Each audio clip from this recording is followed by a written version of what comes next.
Maui Nui is on a mission to help balance axis deer populations for the good of our environment, communities, and food systems on the island of Maui. They've shared over 126,000 pounds of nutrient-dense protein with the Maui community. Secure your spot now. Become a snack subscriber and join in helping to build more resilient food and ecosystems on Maui. Visit MauiNuiVenison.com. That's MAUINUI venison.com and use promo code BEAR for 20% off your first order. After 3 years of work, our follow-up to the Meat Eater Fish and Game Cookbook is here. It's the Meat Eater Outdoor Cookbook, wild game recipes for the grill, smoker, campfire, and camp stove. Here is your book for everything that's best cooked or eaten outside. From grilling to open fire cooking to Dutch ovens to smokers to barbecue to backpacking meals to how to pull off the perfect fish fry, with pit stops along the way for lessons about Ice Age cooking methods and the best 5 ways to construct a cooking fire you can be proud of. And of course, we're focusing on wild game and fish here with over 100 recipes, including stuffed venison burgers 3 ways, wild duck with ahi verde sauce, a jerky made with cola, a gin and tonic made with fire-charred lemons, and grilled frog legs made with a sticky sweet sauce. This ain't your normal cookbook, so be prepared to be surprised. Get your copy now. For more info, visit themeateater.com or buy it wherever books are sold.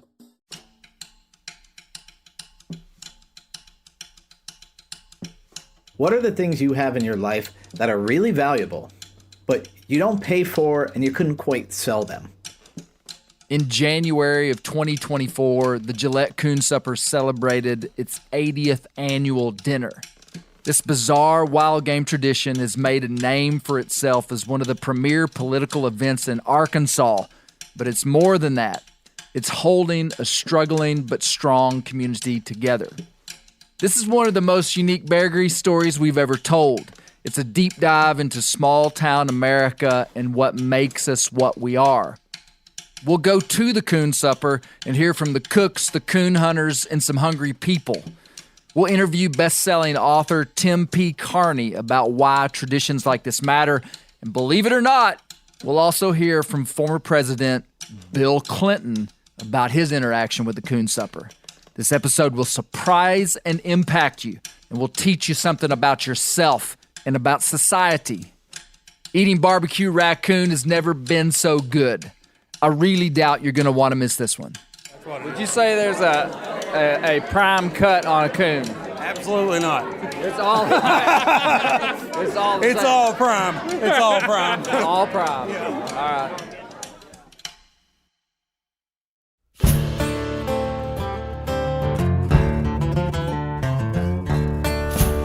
My name is Clay Newcomb, and this is the Bear Grease Podcast, where we'll explore things forgotten but relevant, search for insight in unlikely places, and where we'll tell the story of Americans who live their lives close to the land.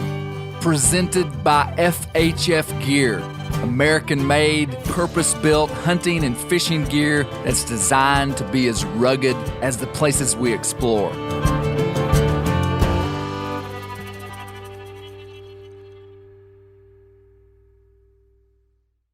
My name is Scott Place. I'm from Gillett, Arkansas. I live on Main Street, and I've been associated with the Coon Supper all my life.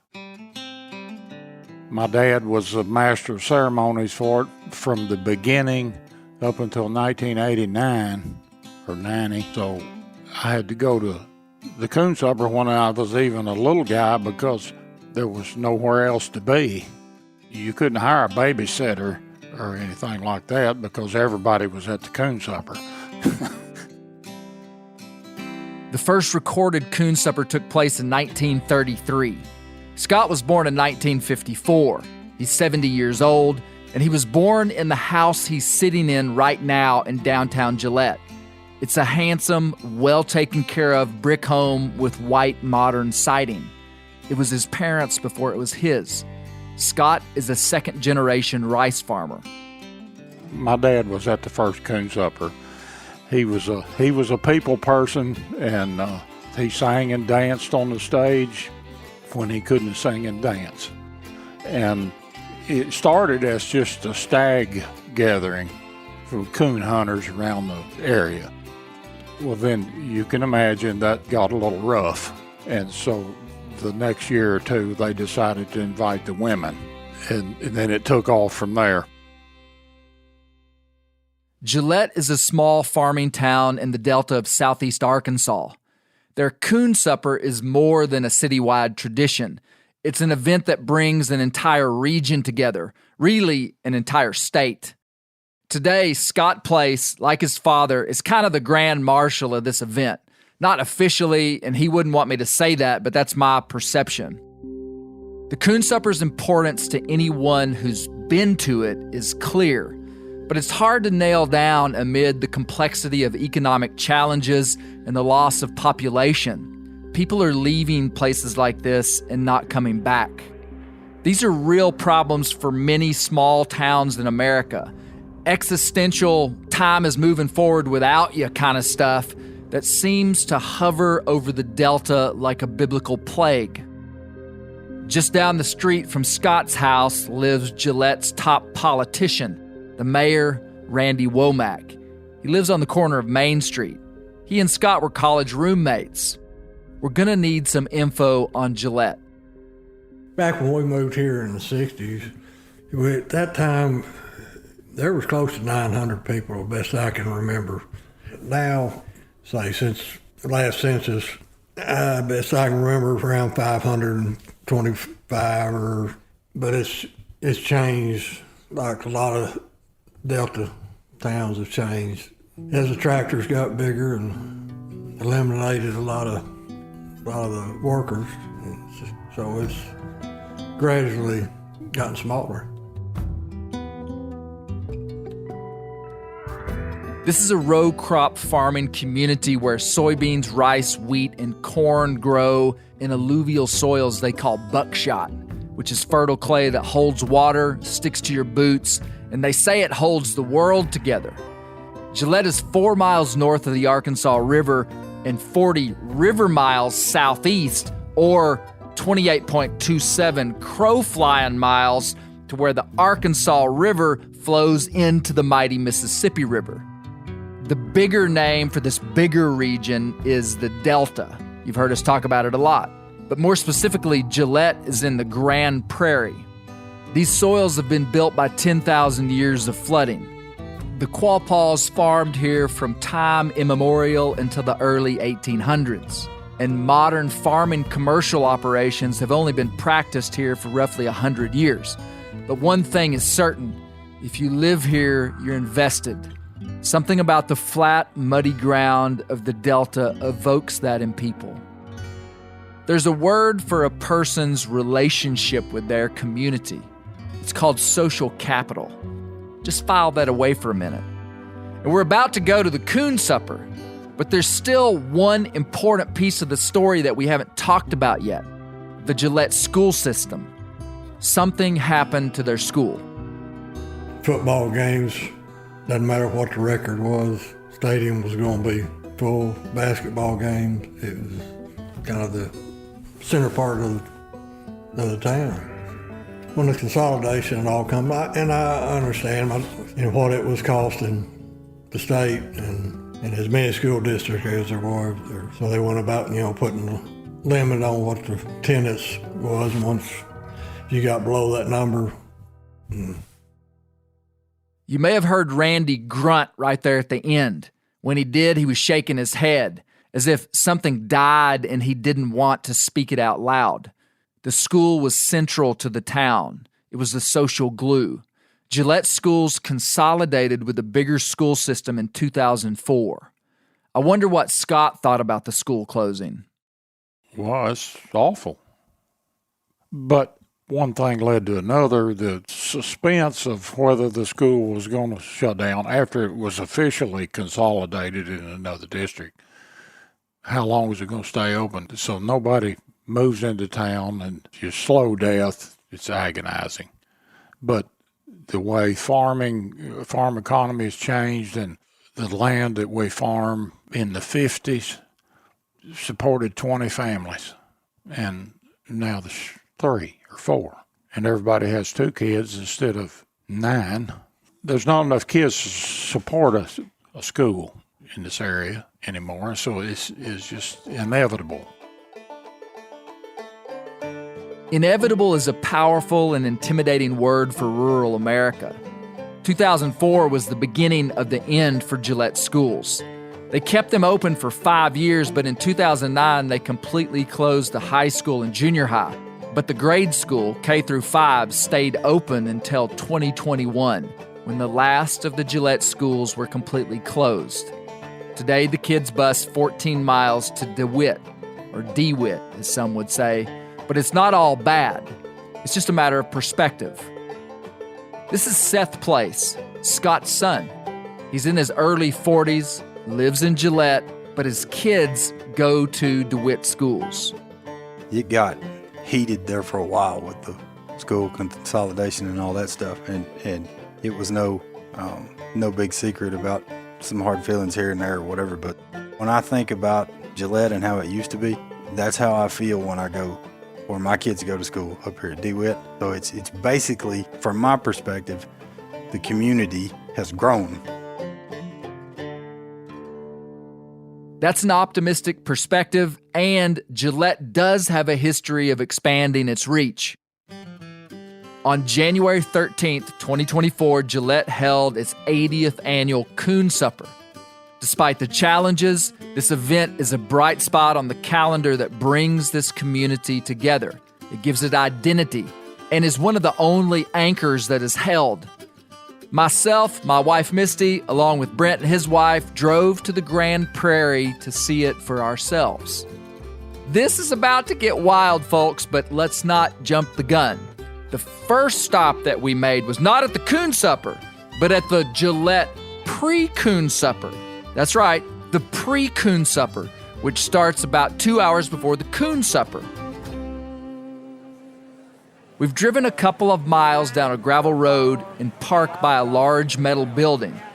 This is the late Congressman Marion Barry's farm shed. What is this? I hear music. I've never been here before.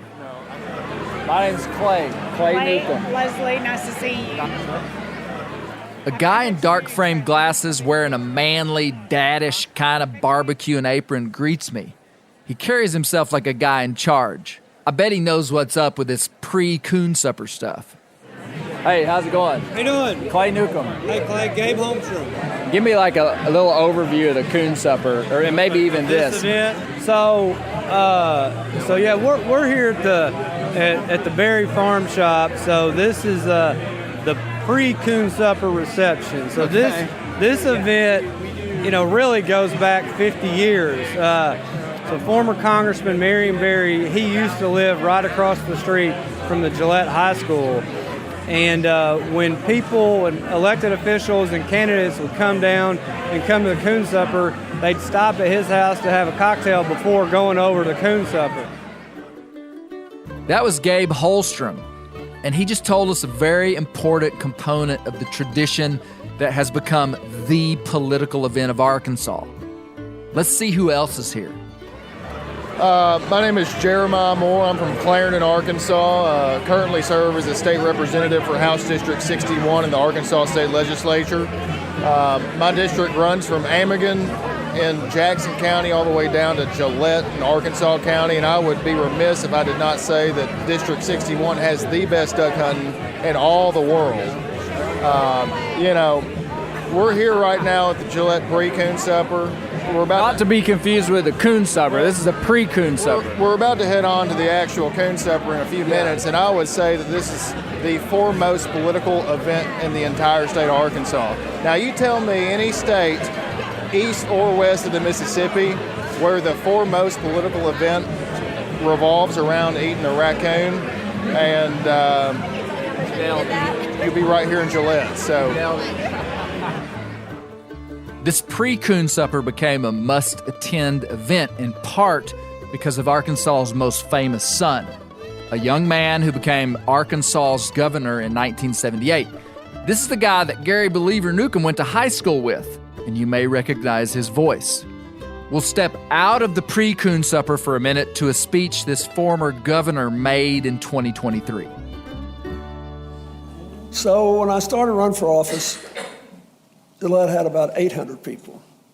And there were about, as I recall, a minimum of 1,500 people that showed up at the Coon Supper every year. This is former President Bill Clinton. Turns out he's a longtime Coon Supper guy. And somebody said, you got to do this, and you got to call Marion Barry, and you got to go down there and see him and make all over the deal and act like you think Coon is better than filet mignon. So I show up, and it was already a kind of required appearance to go to Marion's house first, and all the Pauls were there and other people, and then we'd mosey over to the dinner. He's talking about the pre-Coon Supper. And so I said, Marion, do I actually have to eat this coon?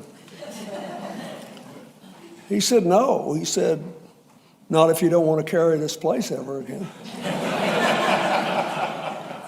You don't have to eat it at all. And I said, well, okay, how do I eat it? He said, what do you mean? I said, I've seen it prepared for eating, and I said, there's a lot of gristle and fat right near the bone. How do I eat it without getting sick? He said, well, most people think they eat coon meat with a little barbecue sauce. You should think of it in reverse, thinking you're eating barbecue sauce with a little coon meat. There's no such thing as too much barbecue sauce. Ironically, this is the second time Bill Clinton's voice has been on the Bear Grease podcast. And he was once involved in a plane crash on the way to the Coon Supper, but that's another story. But Clinton helped put this tradition on the legendary column of Arkansas events. But it's now time for us to go to the supper. We're really about to eat some coon. This isn't a joke. So we just left the pre-Coon Supper party, Brent. What are your thoughts? Well, there was no coon served, but lots of conversation. But the food was good. There was duck poppers. That's duck wrapped with bacon and jalapenos, and there was ribs and sausage. And So we're driving on a gravel road in the Grand Prairie of Arkansas. It's dark. The sun has set. There's a light glow on the horizon, on the western horizon, and we're now headed to the Gillett Coon Supper. As we get into the Gillett city limits, the streets are filled with parked cars and people walking towards the school. We get out of our car. Looks like we're walking up to an old gymnasium. It's dark outside. Stars are out. Got a beautiful waning gibbous moon above us. This is the old Gillett High School gym. It looks like the movie Hoosiers could have been filmed here. Here we are. We just got our tickets, and the tickets are numbered. We got 158, 159, 126 to 125. Oh, wow. We're going to have to split up. It's all right. All right. well, what's around? It's on. Oh, here we go. This year they had 800 tickets and they sold out. The gym is lined with tables with white tablecloths. At each place setting is the annual glass cup with the Coon Supper emblem in the year. Many people collect these. But each table has an aluminum foil tray of barbecue raccoon. I see a guy I want to talk to. Tell me your name and who you work for. Zach Hartman, Chief Policy Officer for Ducks Unlimited. Why the heck are you at the Coon Supper? Man, do coons eat duck eggs? Well, the most important thing for nest success is habitat. But you're not opposed to eating a few coons. But I am not opposed to eating a few coons, but the really reason that we're here is because this is a great event for a great cause. We're here to raise money for Arkansas State's foundation and the scholarships that they provide to students that want to get involved in ag policy. And they have an opportunity to learn about agriculture conservation, which is an increasingly important component of our working lands these days. Okay, enough of all that, man. What do you think of eating coon? My man Ed Penny over here, who you know, I brought him here for his first time, and I took him to the Coon Supper, and I gave him, I sat him down, and I said, you got to eat some coon, and he ate a piece of coon, and then he grabbed another piece, and I said, Ed, are you going back for seconds? And he said, yeah, it's good. And I said, really? And I tasted it, and it was. And it like ruined the whole joke. Brent and I both grab a leg of Coon and have a bite. And he's right, it ain't bad. But we've both had it before. We're old coon hunters, you know.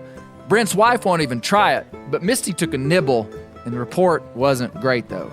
She was a little embarrassed to show her displeasure. Anyway, I see somebody else I want to talk with. This is Austin Booth, the director of the Arkansas Game and Fish. Why are you at the Coon Supper, sir? Well, it's an Arkansas tradition for us flatlanders. It's a good way to point out the nexus between public service and young Arkansans, and also a great way to see the Grand Prairie in its most beautiful time of the year, shoot some ducks, and eat some coon. Now, are we also not trying to reduce the coon population in the state of Arkansas, sir? Always, and proudly. This is a good way to do it, right? Absolutely. Popularize, there's a strategy. If we can popularize eating coon meat to the level that every child in America, every man, woman, and child wants to go kill a coon and eat it, then we might be winning. Do you agree with this? I think Coon Wellington would be an American tradition forever. Austin Booth is a former Marine, a lawyer, a native Arkansan, and our youngest game and fish director ever. From my angle, he's exemplifying some legit leadership while navigating the very complex wildlife issues of our state. Hat tip to Austin. Oh, look, here's somebody else I'd like to talk with. I'm Leslie Rutledge, Lieutenant Governor of Arkansas. For the past year, I was the Attorney General for 8 years prior to that. I grew up on a cattle farm. I'm married to a row crop farmer, so I love being here in Arkansas farmland, celebrating our way of life, our heritage, and then doing something really awkward, which is eat raccoon. Pardon me, Madame Lieutenant Governor, but is it really awkward to eat raccoon? Is that the right word? And by the way, when I'm governor, Brent will be my lieutenant governor. We're doing this odd thing of eating barbecued raccoon, but it's really to talk about what the needs are here in Arkansas County, what the needs are for the farmers in this area. Okay, so here's the real question after all that. How do you like coon? Well, it's best not eaten, but if you have to eat it, I certainly suggest getting like one of the backs or something where it looks big, but it's very little meat. Oh, you got a strategy for how absolutely. to get a big piece but not get much meat. That's right, Strategy. It's all about strategy. That was good. I want to get into the nitty-gritty of how they're coming up with all this raccoon meat. This is their main supplier. Tommy Cantrell. And how long have you been supplying the coon supper with coons? Probably 6 or 7 years probably now. Okay. So how many you usually catch for them? I'll put it this way. Last year I carried them like 650 pounds. Right. And they're probably average 7 pounds, 6 to 7 pounds per coon. So you can figure that. Okay. I trap them. And also we hunt them with my dog. I got an old dog. You got a coon dog. What kind of coon dog you got? Well, she's not actually a coon dog. She's about half German Shepherd and half something else. Okay. But anyway, if we find one, and she'll run him up a tree or something. But if we shoot him, if you ain't got a dog, he gonna get away. But she will catch him. She will catch him. Yes, sir. So I did the math, and that's about 100 dressed raccoons. But that's just what Mr. Tommy brought in. They had a few other suppliers. Now I want to know how they cook it. Guess who the head cook is? Yep, Scott Place, the guy whose dad was the first master of ceremonies. So are you you're the main coon cook around here? Well, I guess I'm the oldest cook. Okay. Hey, so tell me about the process of how you're cooking these. My son Seth buys the coon, and we got freezers in the old field house. We keep it in, and then on Thursday we come and get it out and let it thaw for a day. And then on Friday morning we got a bandsaw, and we cut it up into pieces and put it in a saltwater brine and soak it 24 hours. And then today is our longest day, and we boil it in the big pots with a a special recipe of stuff that we put in the boiled water, almost like a crawfish bowl. Yeah, and we boil it, and then we immediately put it on these smokers. How many coons do you think y'all cooked today?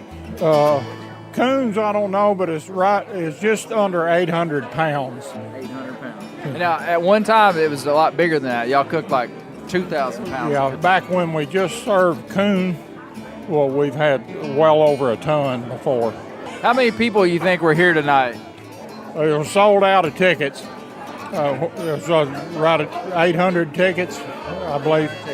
800 people. And we used to have 1,000 tickets, but we took a table out back probably 20 years ago because maybe Americans are getting a little bigger and eating too much coon. Yeah, maybe eating too much coon, and it was just so crowded. I think they've got this coon cooking process dialed.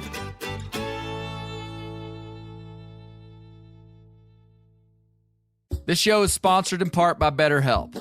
We all carry around different stressors, big and small. When we keep them bottled up, it can start to affect us negatively. Therapy is a safe space to get things off your chest and to figure out how to work through whatever's weighing you down. Talking through stuff with an unbiased person can be really positive. It can help you learn coping skills, set boundaries, and gives you a realistic look into your life to see where you're doing something kind of crazy or where you're doing something right. If you're thinking of starting therapy, give BetterHelp a try. It's entirely online, designed to be convenient, flexible, and suited to your schedule.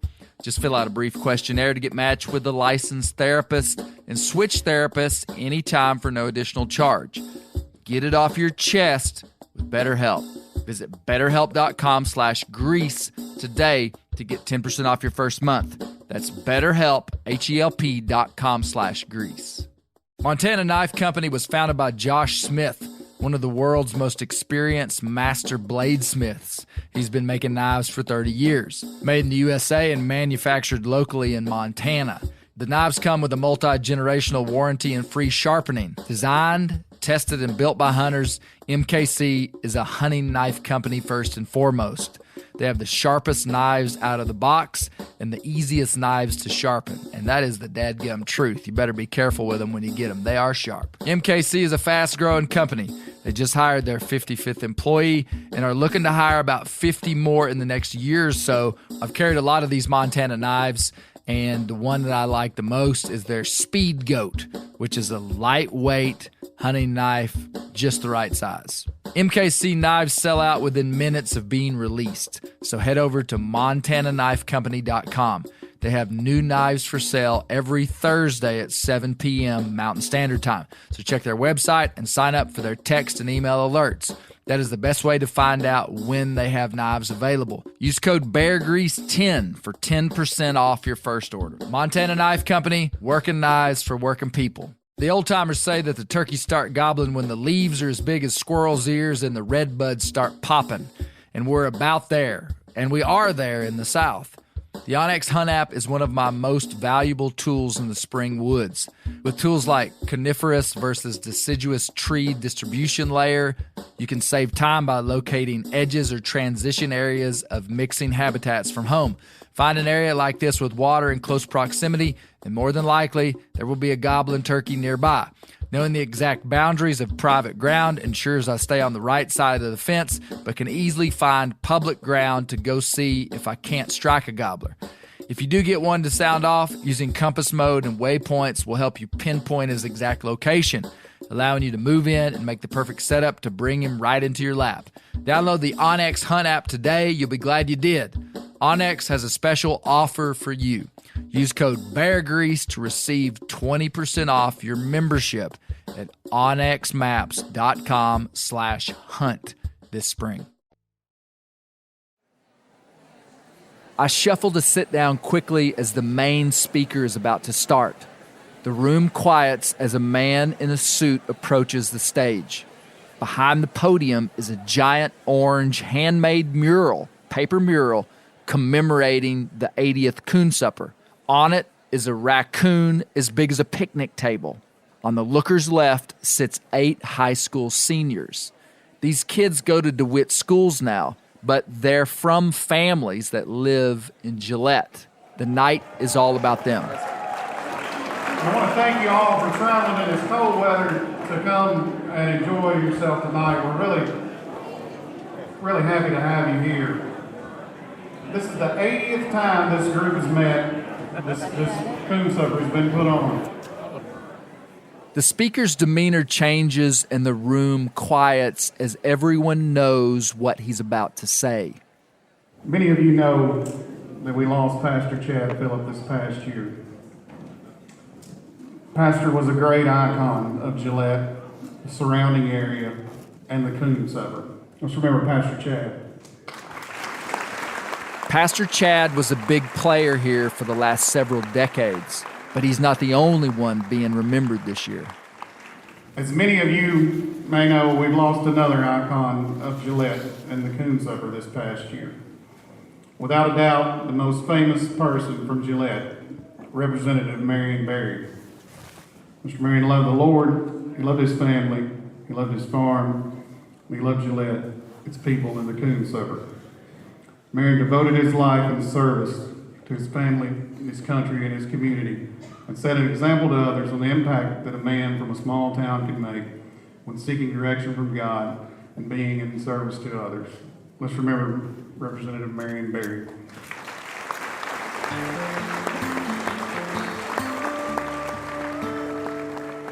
I hope you can feel the sense of community and connectedness in this gym. And to think the mechanism that it's built around is eating a raccoon. This isn't a joke, and it's being done inside the context of a town that by measurable statistics might seem like it's wilting. But wait, there's more.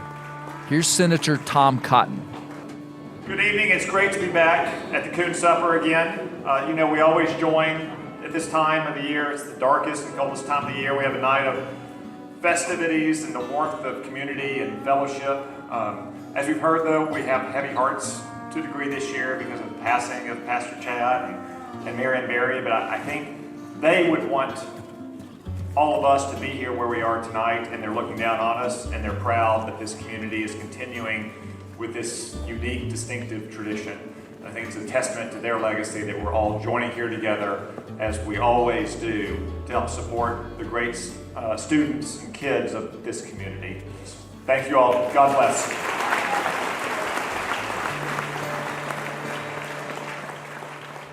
The evening comes to a close after every senior is recognized for their academic achievements.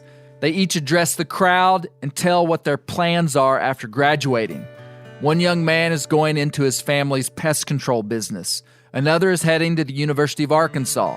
Another is going into nursing school. Scholarship recipients are announced, and each senior is met by voluminous applause. Despite the town's population shrinking, the school's closing, the place is riding high on a deep sense of community pride. This is really something special. As the Coon Supper adjourns, I'm standing outside the doors of the event. I ask a passing guy his thoughts on what just happened. This is Johnny. You've come to this quite a few times? Yes, sir. Yes, sir. Where are you from? I'm from Pine Bluff. So what do you like about this? I love it because it's just good people. One thing about it is it's constant. Ain't nothing never changed. It's going to always be the same. You do not have any problems. Really, you're a commercial fisherman? Yes. Where do you fish? The White River? White, Arkansas, and the Pine, and the Mississippi. Awesome, man. All three. But you're a fan of the Coon Supper? It's beautiful. It's beautiful. It's beautiful. It's good people, stays the same, and it's beautiful. I think that's a pretty good synopsis. As I'm leaving, I see Seth Place, who's the second-in-command cook behind his dad. I'm a little late in asking him this, but he seems to be a coon meat expert, and I have a burning question. That's what. Would you say there's a prime cut on a coon? Absolutely not. It's all. It's all. It's all prime. It's all prime. All prime. Yeah. Okay. All right. He asks me if I want to see the cookers, so we walk out further into the yard right by the gym. So y'all cook them all on this big smoker right here. Well, we boil them first. But these are the smokers. Now, do y'all bring these in, or? Nope, they stay here. These are permanent smokers. They are now. Now, I used to. Since the school's closed. Yeah, the school's closed, so, and then they basically donated these buildings to the Farmers and Businessmen Club so we can have this indefinitely as long as we can sell tickets. Really? But, yeah, we just keep everything here now. So this used to be Gillett Public School.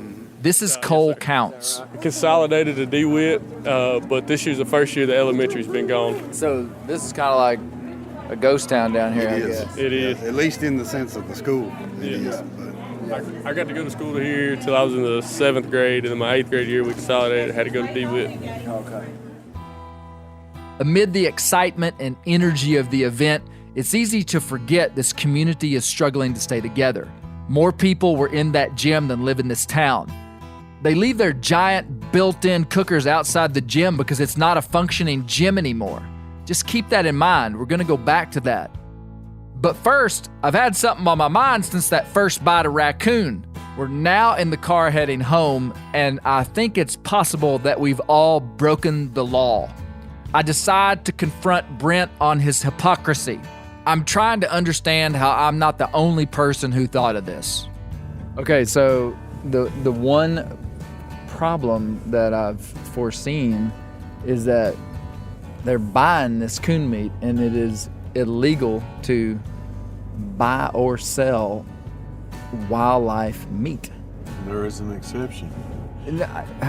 Really? Yeah, I'm for 100%. Exception with coon. Yeah, let me tell you something. Are you holding on to that mic? Because yeah, this is a mic drop moment. Okay.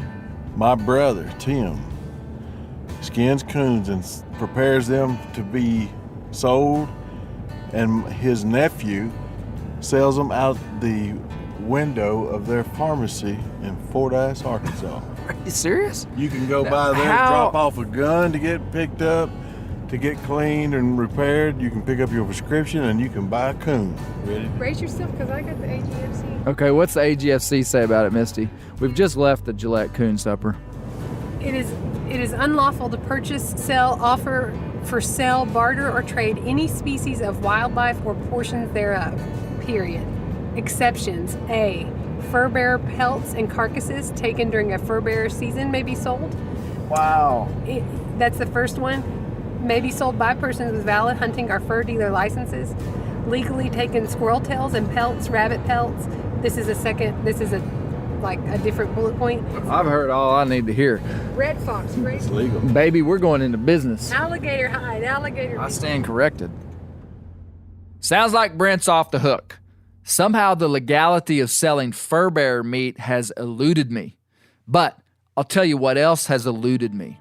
The real understanding of why something like the Coon Supper is valuable. I mean, it's easy to see and feel the value when you're there. It's undeniable. Anybody sees it. Everybody sees it. But how could you explain it to someone? I got the opportunity to talk with author Tim P. Carney, who's written multiple best-selling books. One is called Alienated America. He's an expert on this kind of stuff. And to be more specific about what that stuff is, a lot of the Coon Supper's value could be summed up by people gaining social capital.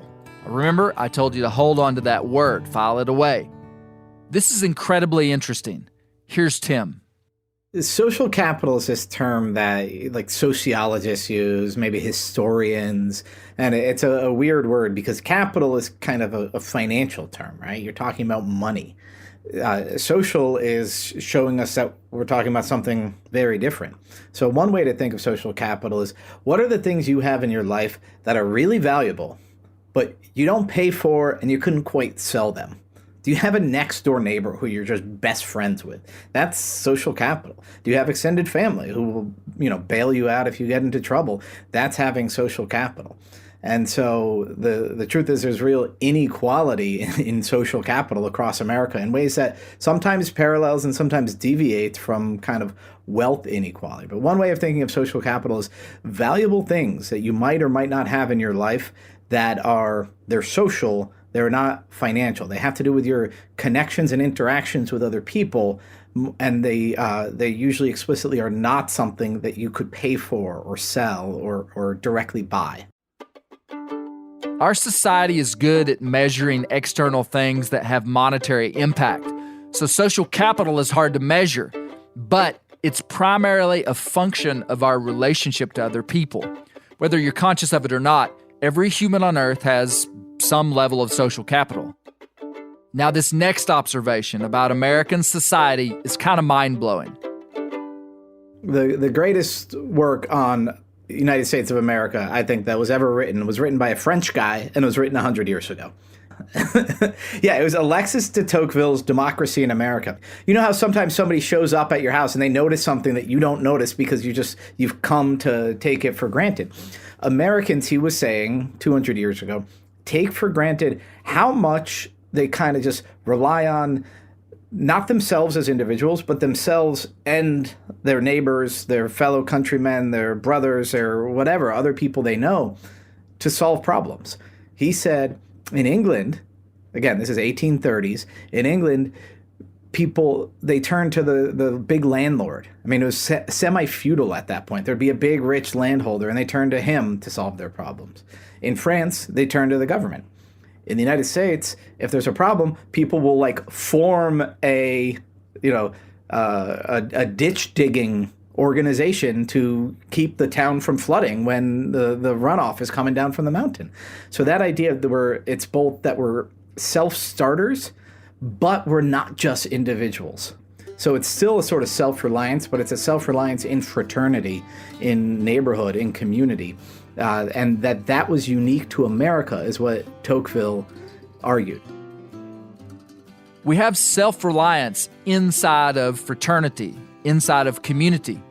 And this thing was unique to America, kind of from the beginning. A different term to describe what de Tocqueville saw here is civic engagement. That word sounds pretty scary to me, but it actually determines a lot about our communities.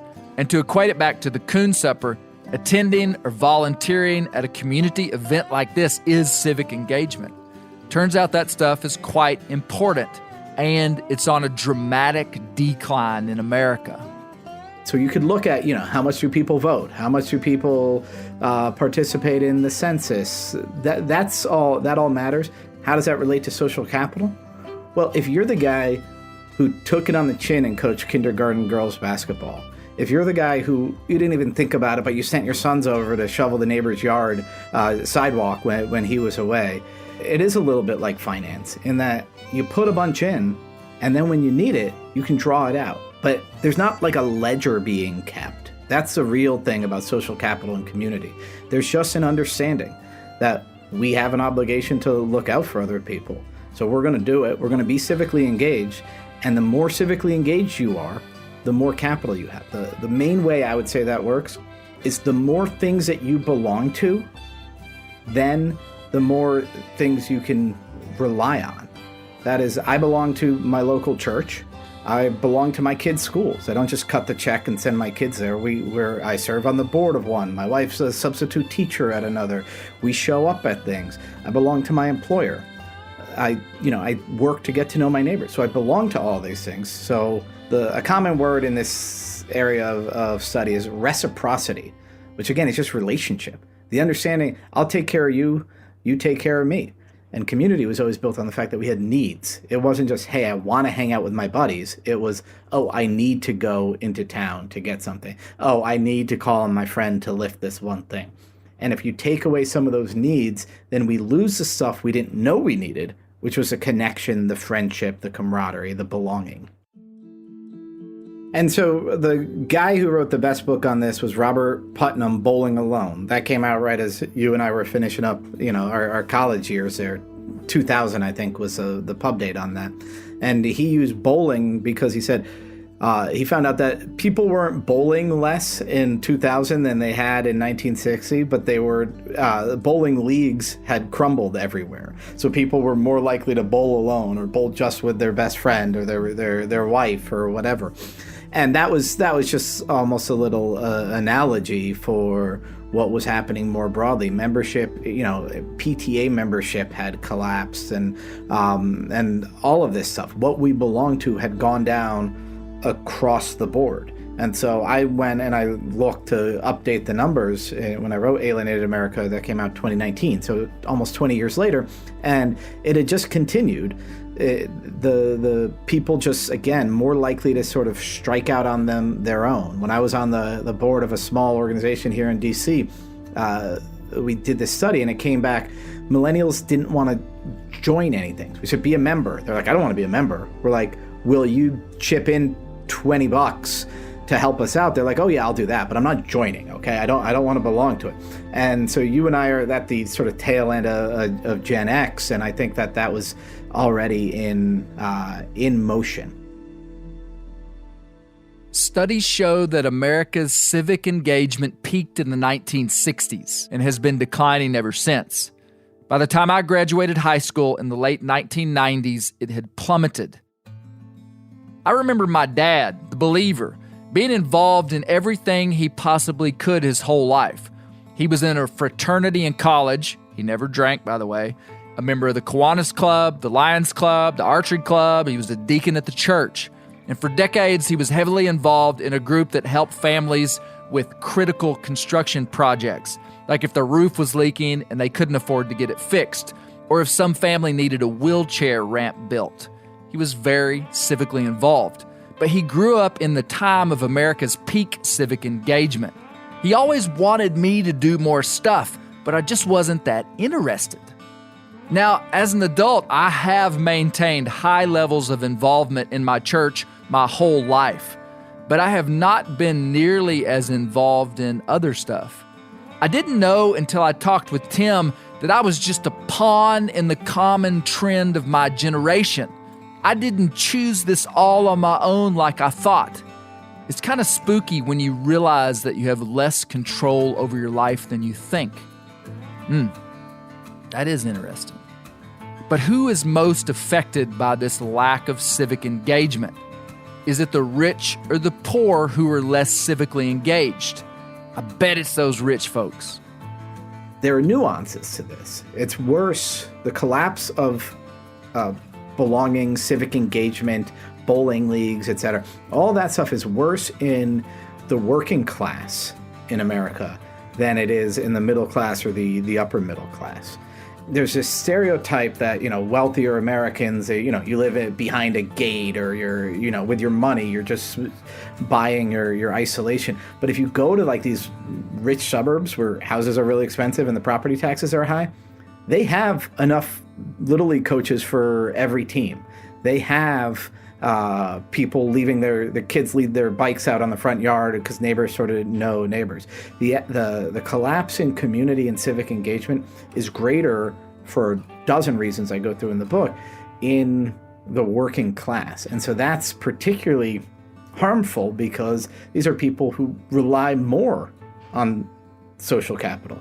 If you're rich and don't have friends, you could buy stuff.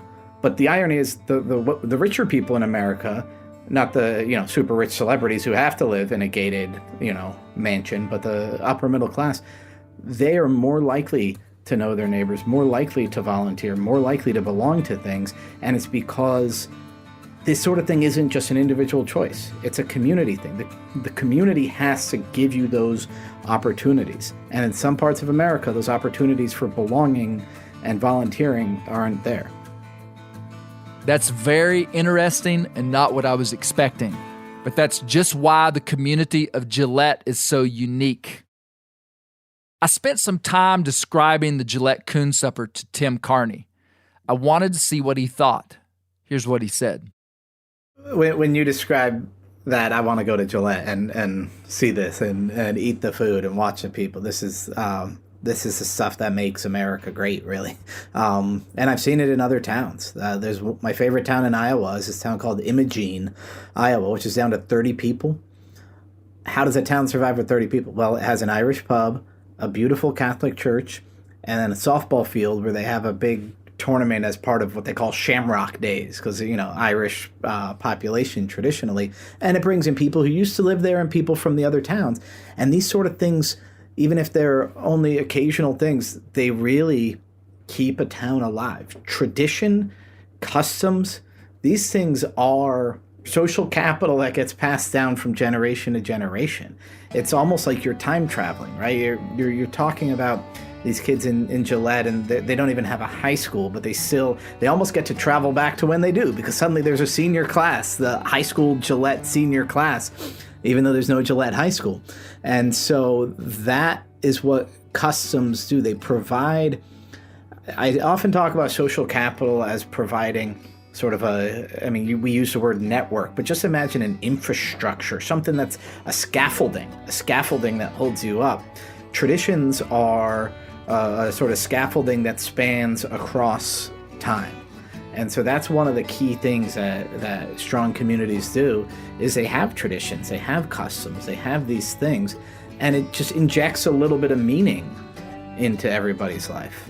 And so these big annual things, they can sort of keep a town on the map, give a town an identity, even if other things are crumbling.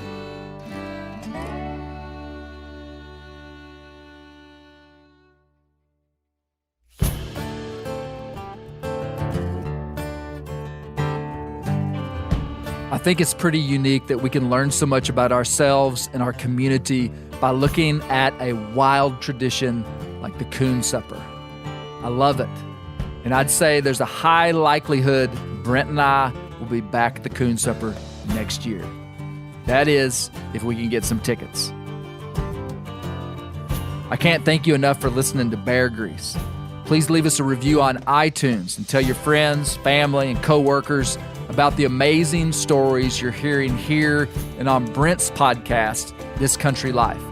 And be sure to check out our friend Tim P. Carney's new book called Family Unfriendly: How Our Culture Made Raising Kids Much Harder Than It Needs to Be. I hope you have a great week.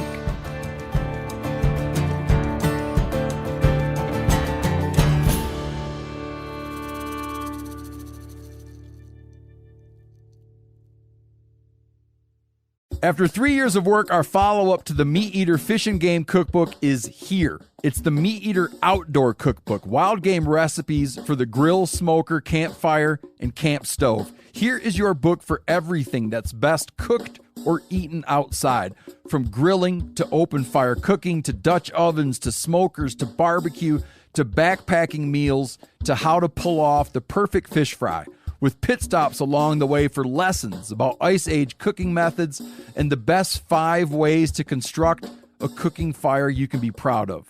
And of course, we're focusing on wild game and fish here with over 100 recipes, including stuffed venison burgers 3 ways, wild duck with ahi verde sauce, a jerky made with cola, a gin and tonic made with fire-charred lemons, and grilled frog legs made with a sticky sweet sauce.